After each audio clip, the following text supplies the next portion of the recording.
Amis passionnés d'astrologie et d'actualité, je vous souhaite la bienvenue pour cette nouvelle vidéo dans laquelle nous allons parler des crashs d'avions principalement et nous allons également évoquer de façon corollaire tous les accidents qui sont liés aux nouvelles technologies, les accidents industriels et bien entendu grâce à nos amis les planètes, on a toujours la possibilité d'élargir forcément le débat puisque les astres donc revêtent une symbolique extrêmement puissante et extrêmement diverse, donc qui permet de faire des glissements, des translations sur des sujets finalement qui sont assez corollaires. Alors c'est vrai qu'en ce moment, ce ne sont pas les sujets qui manquent, je dirais même qu'on est vraiment submergé et que l'actualité va vraiment de plus en plus vite, qu'on a vraiment du mal à suivre tous les faits d'actualité qui sont tous aussi passionnants les uns que les autres, même malheureusement s'ils sont anxiogènes. Donc là, j'ai choisi ce sujet qui est effectivement qui a un caractère donc anxiogène, surtout si vous vous apprêtez à prendre l'avion. Forcément, bon, il ne faut peut-être pas regarder cette vidéo. Voilà, mais ça fait partie de l'actualité. C'est un thème aussi que j'ai, qui est récurrent donc, sur mon blog depuis pas mal de temps, où j'ai une petite rubrique sur ce thème-là. On a déjà effleuré ce sujet, il me semble, au travers de nos vidéos, mais on n'est jamais vraiment rentré en profondeur. Donc là, c'est un peu l'occasion, donc, puisqu'on a un Boeing 737 d'Ethiopian Airlines qui effectuait la liaison Addis Abeba-Nairobi, qui s'est écrasé hier, donc dimanche 10 mars au matin à 8h38 heure locale, peu après le décollage, donc c'était à 60 km de l'aéroport, donc qui a causé la mort de tous les 149 passagers et 8 membres d'équipage donc à son bord, et donc c'est ce qu'a annoncé en tout cas la compagnie éthiopienne. Alors l'avion serait, d'après les statistiques, le moyen le plus sûr de transport, même par rapport à la voiture, que tout un chacun, en tout cas sauf moi, j'ai pas de véhicule, mais je pense que beaucoup de gens qui m'écoutaient, qui me faites l'amitié de m'écouter, vous avez certainement une voiture et donc vous la prenez. En fait, il y a plus de chances que vous ayez un accident en voiture que en prenant un avion. Néanmoins, c'est vrai que lorsqu'il y a un crash d'avion, ça fait forcément les gros titres et puis c'est une véritable tragédie démultiplié avec effectivement un nombre de gens importants qui périssent en même temps, ou en tout cas qui sont soit gravement blessés, mais en général un crash d'avion, ça pardonne pas, contrairement justement à un accident de voiture où parfois il y a quand même des gens qui y réchappent, qui sont blessés plus ou moins gravement. Donc là, les victimes du crash vous avez vu le nombre, donc c'est effarant, c'est assez nombreux. Et donc il y avait 32 nationalités différentes, donc a précisé la compagnie. Elle a notamment dénombré 32 Kenyans, 18 Canadiens, 9 Éthiopiens, 8 Italiens, 8 Chinois, 8 Américains, 7 Français également, 7 Britanniques, 6 Égyptiens, 5 Néerlandais et 4 Indiens. Donc paix à l'âme des victimes et courage à leurs familles. Alors selon les informations, le pilote aurait déclaré avoir été en difficulté et avait même été autorisé par la tour de contrôle à rebrousser chemin, puisque apparemment il a décelé un souci, certainement mécanique. Donc c'est ce qu'a déclaré en tout cas le PDG de la compagnie pendant la conférence de presse. Lorsqu'il y a des accidents de ce type-là, on a souvent ce qu'on appelle la fameuse loi des séries noires. On a déjà vu ça il y a quelques années concernant les accidents de train qu'on a eu nous sur notre sol, et même on avait vu ça aussi en Espagne, ça s'était vraiment suivi.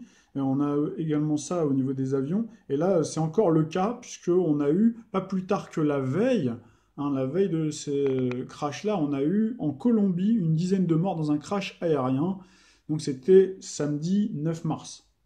Alors dès le 23 février également, on avait eu un crash d'un avion cargo, cette fois-ci qui effectuait une liaison entre l'aéroport international de Miami et l'aéroport intercontinental George Bush de Houston au Texas, avec 3 membres d'équipage à son bord. Et vers midi 45, heure locale, l'appareil avait disparu des écrans radars. Donc là, sur l'article, vous voyez 24 février, mais en réalité, donc l'accident a eu lieu le 23 février 2019.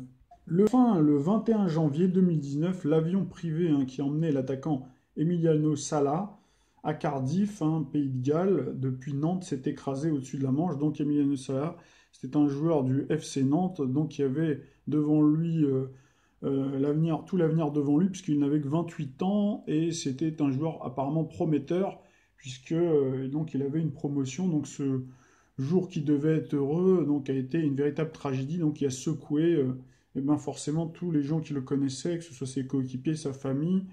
hein, et qui a suscité une vive émotion donc, de la part de toute la communauté du football dans son ensemble.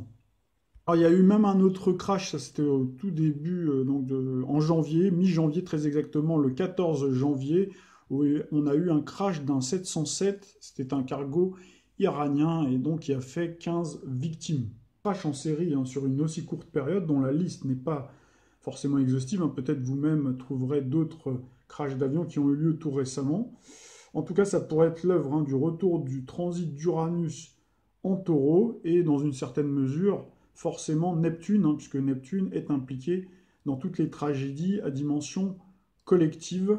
D'ailleurs, on le retrouve, hein, que ce soit dans les différents attentats, quand vous avez des forcenés, hein, des fanatiques ou des fous furieux qui se mettent à tirer sur la foule, ou comme on a eu hein, sur notre sol, où on a eu différents attentats. Là, on retrouve aussi Neptune qui est impliqué, mais c'est vrai que le déclencheur, hein, c'est souvent Uranus, et on verra également d'autres astres.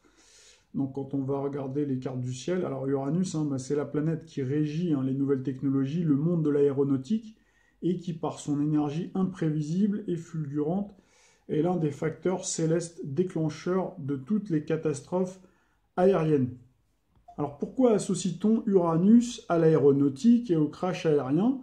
Alors là, c'est vrai qu'il existe hein, une relation étroite entre le domaine aérien et la planète Uranus hein, dans son apport, tant sur le plan symbolique, énergétique, mythologique et historique. C'est vrai qu'on en a fait toute une explication hein, sur différentes vidéos. Donc là, je renvoie à toutes les personnes qui nous font l'amitié de nous rejoindre hein, à toutes ces vidéos si vous voulez en savoir plus, mais on va quand même en dire quelques mots, puisqu'en effet, la septième planète hein, du système solaire a été officiellement, vous le savez, découverte hein, le 13 mars 1781 par l'astronome britannique William Herschel.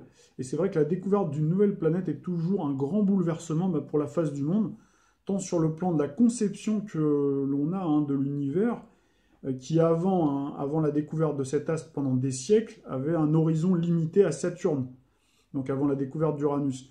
Mais aussi parce que, en fait, il y a cette prise de conscience qu'il existe en fait un nouvel astre, qui plus est hein, dans un système solaire donc, qui va faire que la planète va offrir en fait une énergie diffuse. Hein. C'est comme une prise de conscience que l'on peut avoir, un peu comme, je prends souvent cet exemple-là, d'une femme donc, qui est dans un déni de grossesse, hein, qui serait enceinte, mais dont on ne voit pas encore hein, le petit ventre.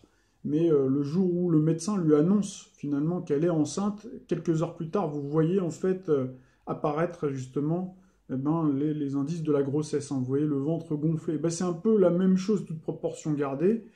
Voilà, cet exemple peut paraître un peu tiré par les cheveux, mais ça peut peut-être vous donner une image, puisque d'ailleurs on parle d'un ventre, et c'est vrai que la planète est aussi une forme sphérique, donc ça vous donnera quand même une idée de ce pourquoi, à chaque fois qu'on découvre une nouvelle planète, eh bien, ça a une dimension hein, sur le plan. Après, il faudrait donner aussi des explications scientifiques, donc peut-être qu'un jour on aura l'occasion de rentrer plus en profondeur hein, sur cette histoire énergétique, hein, donc cette diffusion d'énergie. En tout cas, quoi qu'il en soit, comme par hasard, hein, 2 ans plus tard avait lieu le premier vol officiel d'un objet volant. Il y avait eu un premier vol hein, d'un ballon à air chaud des frères Montgolfier, donc place des Cordeliers à Annonay le 4 juin 1783. Et quelques mois plus tard, hein, on avait le 19 octobre 1783, donc le premier vol humain, et également le 21 novembre de la même année. Donc là, il y avait encore une fois hein, donc un vol donc, qui était habité. Alors, concernant le nom Uranus, hein, si vous vous souvenez, hein, il y avait eu une multiple tergiversation sur le nom donc, à attribuer à la nouvelle planète, car en fait, il était au départ question de donner le nom du roi d'Angleterre de l'époque, hein, George Sidious, et finalement, la nouvelle planète a fini par hériter du nom d'une divinité empruntée à la mythologie gréco-romaine, Uranus. Alors Uranus hein, n'est autre que le nom romain de la divinité grecque Uranos, le maître du ciel et des éclairs. Uranus innove, modernise et permet souvent ce qui semblait impossible auparavant. Donc là, il faut imaginer le choc psychologique que ça a dû être à l'époque hein, de voir quelqu'un voler. Alors c'est ainsi qu'aujourd'hui on attribue le domaine aérien et tout objet volant à l'univers uranien, et par extension forcément ben, les crashs d'avions en faisant partie, puisque Uranus symbolise aussi l'imprévisible, l'irréversible et les catastrophes, hein. Donc il semblerait que cette association entre Uranus et ce type d'événement ne soit pas surfait, puisqu'à chaque fois qu'il y a une catastrophe aérienne ou technologique, Uranus est impliqué et même valorisé, hein. On pourra le voir au cours de notre petit volet astrologique. Alors directement bien sûr, hein, par le jeu des correspondances planétaires, mais le plus souvent, vous allez voir, hein, c'est Uranus qui est quand même mis en vedette. Alors c'est ainsi, hein, qu'à chaque fois qu'on a eu Uranus en transit ou de retour, hein, puisque comme vous le savez, il y a eu, hein, les premières incursions en mai, à partir de la mi-mai, hein, de l'année dernière, hein, donc autour du 16 mai, puis on a eu donc Uranus, hein, qui était en taureau jusqu'au mois de novembre, puis ensuite on a eu ce mouvement de rétrogradation.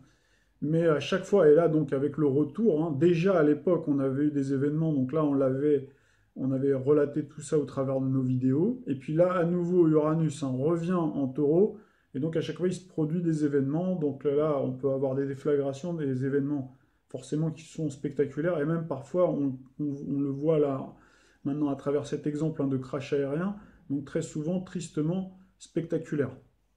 Alors comme je vous le disais en préambule, hein, les astres, et ça vous le savez, les passionnés en tout cas le savent, hein, chaque astre en fait revêt une palette, hein, symbolique, énergétique extrêmement vaste. Et d'ailleurs, c'est la raison pour laquelle on peut faire, hein, justement ces translations, passer d'un sujet à un autre, hein, et démontrer aussi que tout est lié finalement dans l'univers. Et là, après, il faut se fier justement à cette sémantique dont on parle, hein. On a parlé de ce côté foudroyant, de ce choc, hein, ce côté imprévisible. Et donc là, on le retrouve aussi à travers les guerres, hein. Le démarrage d'une guerre, c'est souvent, d'ailleurs, on a parlé de guerre éclair, hein. Si vous vous souvenez, il y avait les guerres de position, hein, pendant la Première Guerre mondiale. Puis on a eu aussi le Blitz, hein, je crois que c'était comme ça que ça se disait en allemand.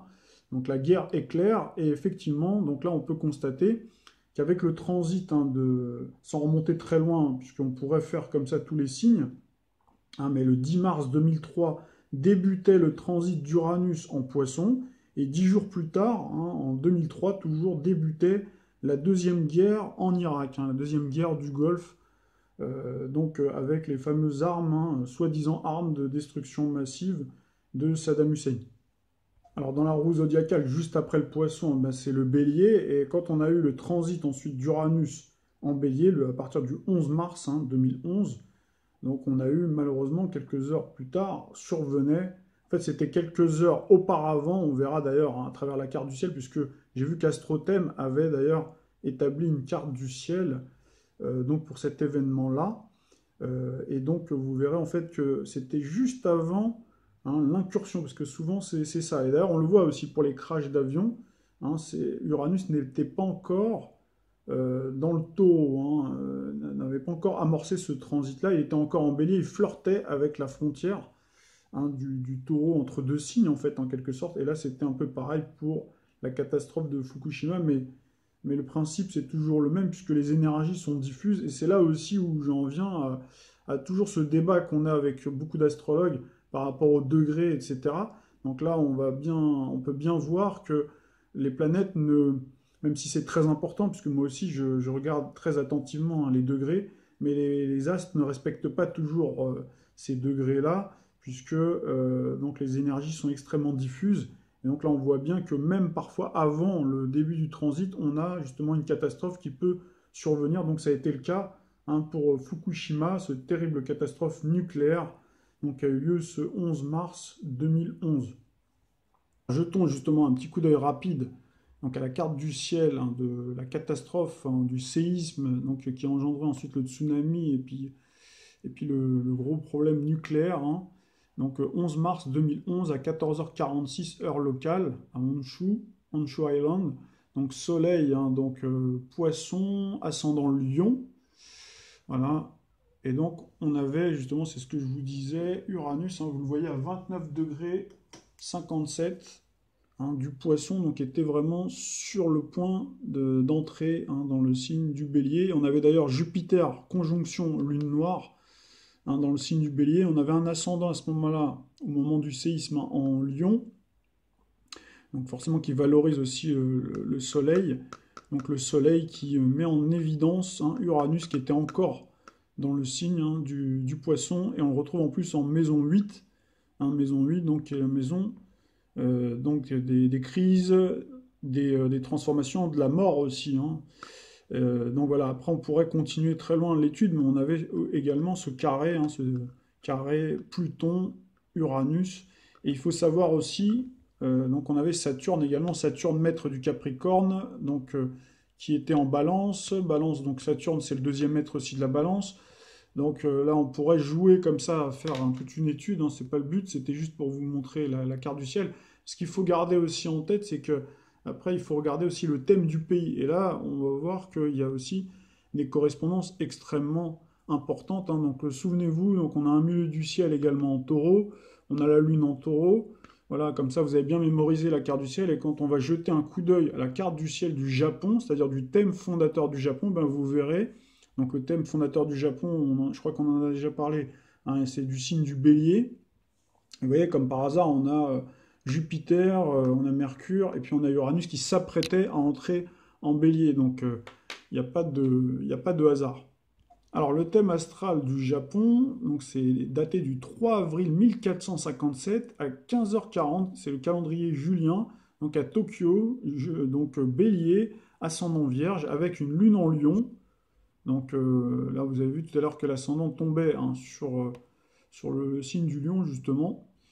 Et donc là, on retrouve hein, toute cette série de dissonances hein, dont on a parlé. Donc vous vous souvenez, Uranus qui s'apprêtait à entrer en bélier. On avait Jupiter, lune noire, donc ici, comme par hasard. Hein. En plus, avec le thème du Japon, un soleil hein, qui est en maison 8 aussi. Hein.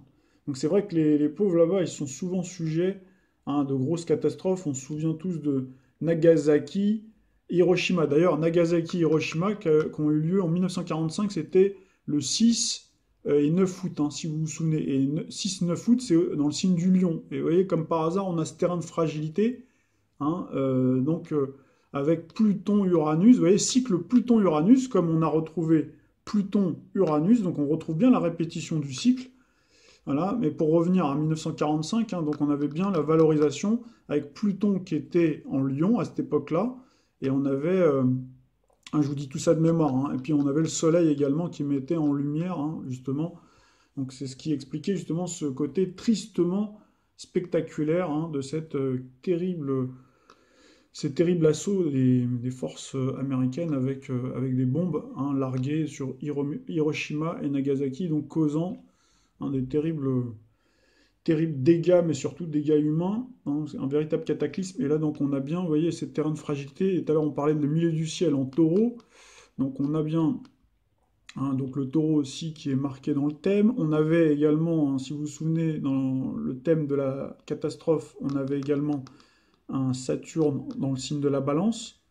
Donc, forcément, ça active aussi, puisque la balance est le signe opposé hein, du bélier. Donc là, on avait vraiment la totale, c'est-à-dire qu'on avait Uranus, Pluton-Uranus plus un Saturne. Donc là, voilà, hein, qui attaque donc tout ce secteur-là. Hein. Puis donc on avait également au milieu du ciel, donc en taureau, également Saturne valorisé ici en Sagittaire avec donc la catastrophe a eu lieu dans le signe du Poisson avec un soleil hein, donc qui valorisait Uranus et qui était forcément en dissonance avec Saturne dans le signe du Sagittaire. Donc là, après, on pourrait rentrer dans toutes les explications. Donc peut-être qu'un jour, on y reviendra. Donc c'était pour faire ce petit survol. Puisqu'on a fait ce petit crochet vers les catastrophes nucléaires, et ben on a également le thème hein, de Tchernobyl, 26 avril 1986 à 1h23, donc à Tchernobyl, donc sous le soleil en taureau, avec un ascendant en Sagittaire. Donc là, très rapidement, donc on s'aperçoit qu'on a Uranus hein, qui est valorisé hein, au moment de l'établissement du thème, au moment de la survenue de ce terrible événement, avec Uranus qui est bel et bien valorisé. Donc là, on retombe bien, encore une fois, sur nos pieds, comme on l'avait annoncé dès le départ. Voilà, après, on pourrait parler de l'étude, hein, pareil. Bon, peut-être qu'on aura l'occasion un jour d'y revenir un peu plus en profondeur. On va revenir à notre fil rouge, donc le crash d'Ethiopian Airlines. Carte du ciel établie à l'heure H hein, du crash, 8h38 à Addis Abeba, donc ce dimanche 10 mars hein, 2019. Donc c'est vrai que ce crash a eu lieu donc 4 jours après le début du transit d'Uranus, que vous pouvez voir, qui est déjà bien entendu dans le signe du taureau à 0 degré 11. Le transit d'Uranus a eu lieu le 6 mars à 9 h GMT, soit à peu près midi, heure de Paris. Donc il faut noter aussi qu'à l'heure française, si on parle de la Lune du jour, donc à l'heure française, la Lune a amorcé son transit en taureau autour de 7h12 du matin, heure française. C'est vrai qu'il existe un décalage de 2 heures entre la France et l'Éthiopie. Quand il est 8h30 à Addis Abeba, il est 6h38 à Paris.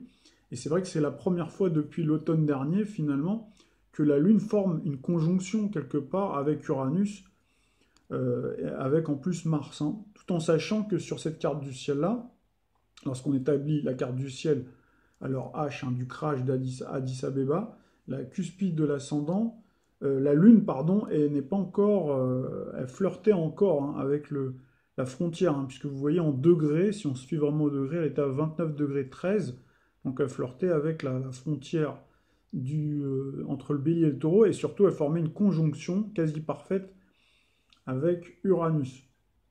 Donc là, le bélier, si on prend la cuspide de l'ascendant qui est en bélier, avec la lune qui est valorisée, donc le bélier, c'est un signe qui est maîtrisé par Mars, donc Mars qui est le premier maître du bélier, qui séjourne en taureau.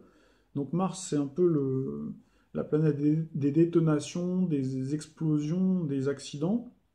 D'ailleurs, vous voyez donc que Mars est à 16 degrés du signe du taureau, et c'est vrai que le taureau lui-même est gouverné par Vénus. Donc Vénus, qu'on retrouve en Verseau à 10 degrés 08, dans le signe du Verseau, qui est justement lui-même gouverné par Uranus, qu'on retrouve ici. Donc là, il y a un jeu d'énergie, et on voit également qu'il y a une dissonance, au-delà du fait que Vénus gouverne donc le taureau, et que donc on retrouve ensuite un Vénus qui est dans le signe du Verseau, Verseau donc gouverné par Uranus, et donc on a Mars qui gouverne le bélier et qu'on retrouve en taureau. Donc vous voyez en fait c'est par ce jeu de correspondance, par ce jeu énergétique, et aussi par donc le carré, la disharmonie, donc il y a eu ce déclenchement. En tout cas comment dirais-je, l'interpréter de cette façon-là. Et Mars aussi, il faut savoir que c'est le deuxième maître du Capricorne. Voilà, et où on retrouve en fait Saturne, Pluton, qui encadre le milieu du ciel, de l'événement, de la carte du ciel, et donc qui répertorie la position des planètes au moment où a eu lieu cet événement tragique. Et donc, comme vous le savez, Saturne et Pluton, donc Saturne, c'est la planète, la grande faucheuse, et Pluton, c'est la planète de la destruction, la planète de la mort. Donc toutes les deux, elles sont valorisées au milieu du ciel, du thème de la catastrophe, et formaient une dissonance, forcément au signe du bélier, puisque Capricorne, bélier, ce sont des signes qui sont en disharmonie, et donc en plus avec la lune, d'ailleurs, du jour, qui était encore en bélier. Donc cette influence pourrait signifier la destruction des structures, de la carlingue par exemple de l'avion. D'ailleurs, on a appris par voie de presse qu'il y avait des suspicions de mauvaise conception du Boeing 737. D'ailleurs, la Chine et l'Inde ont d'ailleurs décidé de clouer une partie de leur flotte aérienne constituée de ce modèle d'avion pour conjurer peut-être le mauvais sort et la loi des séries noires, qui a déjà frappé la compagnie indonésienne Indonesian Airlines en octobre 2018, puisque cette compagnie-là avait déjà eu une catastrophe avec cette flotte d'avions. Apparemment, pour rassurer les personnes qui prennent des avions français, donc les compagnies françaises ne se seraient pas dotées de ce modèle-là. Alors après cette petite information complémentaire, donc voilà, on revient à ce qu'on disait au niveau céleste, donc on a également Pluton, qui formait une opposition avec ce qu'on appelle la tête du dragon, ou le nœud nord de la Lune, qui est en Cancer, comme vous pouvez le constater. Je vais remonter la carte du ciel, parce que peut-être que vous ne voyez pas bien. Voilà. Donc on voit bien ici la petite tête de dragon. En fait, il y avait une conjonction à la queue du dragon, le nœud sud de la Lune. Donc on avait une quasi-conjonction. Donc vous voyez, Pluton qui est la planète de la mort, et la Lune en Cancer. Donc là, ça peut symboliser aussi les familles. Donc tout le monde est touché, le peuple, puisque la Lune correspond bien Donc on a cette correspondance, hein, si vous voulez, entre la Lune qui est en bélier, au carré aussi, hein, de la tête du dragon, avec Pluton voilà, qui est en dissonance avec toute la partie, cette partie-là, bélier, avec Uranus. Donc ça peut expliquer voilà, cette tragédie qui concerne aussi un pays, puisque le cancer, hein, régit les nations, et la Lune, hein, ça symbolise le peuple, hein. Et il ne faut pas oublier aussi de parler du Soleil, forcément, puisque le Soleil, hein, formait une conjonction, quasi-conjonction, en tout cas une conjonction, on peut dire, puisque on a Neptune, hein, qui est pas très loin en degrés. Et donc d'ailleurs, on avait Hestia aussi, hein, la lune noire aussi, qui est pas très loin, qui est à 9 degrés. Donc on a ce luminaire accompagné également de Mercure qui est en mouvement rétrograde. Donc ils viennent activer en fait la dissonance, hein, que l'on a, qui est le cycle Jupiter-Neptune. Hein, c'est-à-dire que là, le Soleil vient activer cette dissonance-là, donc Jupiter et Neptune, hein. À noter également que la dernière nouvelle lune, hein, du 6 mars a eu lieu en Poisson. Hein, le 6 mars, hein, quasiment en même temps d'ailleurs qu'on avait le transit, hein, d'Uranus en Taureau, on avait en simultané, on avait la lune en Poisson. Vous voyez, donc là, quand on vous parle des effets d'une nouvelle lune ou d'une pleine lune, etc., eh ben, on retrouve cette correspondance. C'est-à-dire qu'il y a un événement important. Alors après, ça peut être dans nos vies à tous, hein, dans nos vies sur le plan individuel, mais également, vous le voyez ici, sur un plan collectif. Et puis on a eu aussi, on peut rajouter la super lune, hein, du 19 février qui a eu lieu en Vierge. C'est pas si loin que ça. On a eu la super lune qui s'était produite dans le signe de la Vierge, hein. Donc voilà, hein, donc voilà un petit peu ce qu'on peut dire. On peut rajouter aussi, donc on retrouve bien, hein, sur cet axe-là, les victimes de grande ampleur, justement, puisque je parlais de Jupiter-Neptune, puisque Jupiter en Sagittaire symbolise autant le rassemblement, les voyages, puisqu'en plus il est dans son domicile en Sagittaire, que les gens en fait de culture et d'ethnie différentes, hein. Vous avez pu entendre au début de la vidéo que j'ai évoqué volontairement aussi, hein, le nombre de nationalités différentes. Alors c'est vrai que c'est souvent le cas, hein. Souvent quand les gens voyagent dans un avion, souvent il y a un brassage, quoi. Mais là on voit bien qu'il y a quand même un brassage peut-être un petit peu plus prononcé, il me semble, qu'à l'accoutumée. Enfin voilà, on essaye toujours aussi de trouver des correspondances forcément avec l'astrologie. Donc voilà, et puis tandis que Neptune, ben, incarne, hein, la multitude d'âmes et incarne aussi d'une certaine manière la tristesse, l'émotion.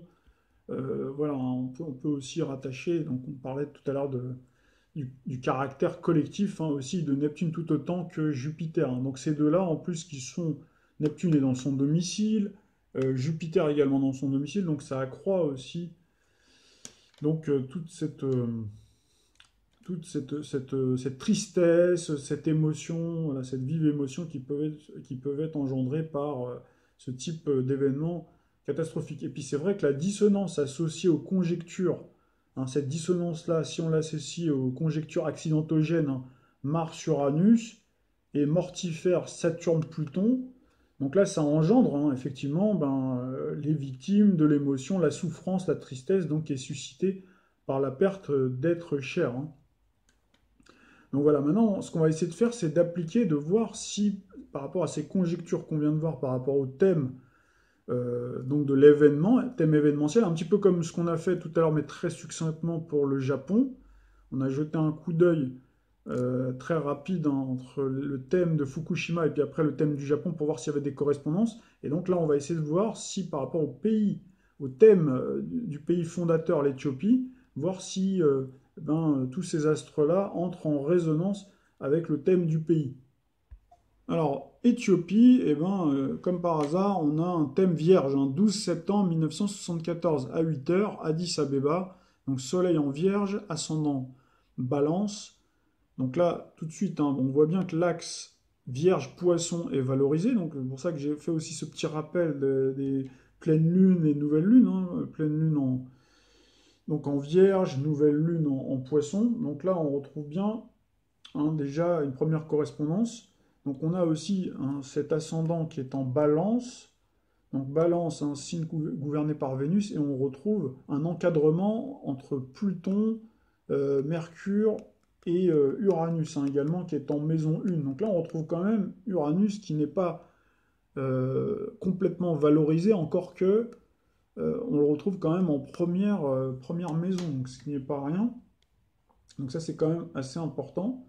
Donc, et on avait, donc si on se souvient, on a Uranus qui est en maison 7, Uranus céleste bien sûr, parce que là on parle de Uranus natal, mais si on parle d'Uranus céleste, si vous vous souvenez, donc on l'a à 29 degrés et des poussières ici, qui s'apprêtait à entrer en taureau. Donc là on le retrouve en maison 7 qui fait un écho au 7e signe du zodiaque, c'est-à-dire la balance, puisque la balance est le 7e signe du zodiaque. Donc Mercure, ensuite on a Mercure qui forme un mouvement rétrograde en Poisson, Mercure céleste bien entendu, donc qui formait un mouvement rétrograde dans le signe du Poisson, où le Soleil d'ailleurs se levait, si vous vous souvenez, on avait un Soleil qui était ici, donc 12e signe du zodiaque, en conjonction à Neptune céleste. C'est-à-dire qu'en fait, Soleil et Neptune céleste viennent valoriser Jupiter, lune noire. Et puis on avait également Hestia, si vous vous souvenez, et également lune noire qui était autour des 9 degrés. Donc là, on retrouve bien, vous voyez, une conjonction et une valorisation forcément de tout l'axe, avec Jupiter qui est en Sagittaire. Et comme par hasard, on aurait pu même commencer par là, on a un cycle Jupiter-Neptune. Vous voyez, Jupiter-Neptune. Donc Jupiter-Neptune qu'on retrouve aujourd'hui, mais de manière inversée, puisque nous, on a Neptune dans notre ciel du moment, de ce funeste 10 mars, et encore aujourd'hui, on a encore Neptune qui est en Poisson, et on a Jupiter qui est ici autour des 22 degrés. Donc il vient valoriser aussi cet axe-là. Et puis on a bien sûr l'axe Vierge aussi, vous voyez, cette dissonance, cette série de dissonances. Donc là, on voit bien que le thème, finalement, déjà dans un premier coup d'œil, il rentre bien en résonance avec donc le thème de événementiel, donc de la catastrophe aérienne. Et enfin, on pourrait aussi rajouter qu'on a Saturne-Pluton, donc céleste du moment, donc qui se retrouve en maison 4. Maison 4, donc qui symbolise donc le lieu, en fait, ça pourrait être le lieu le territoire, d'une certaine manière.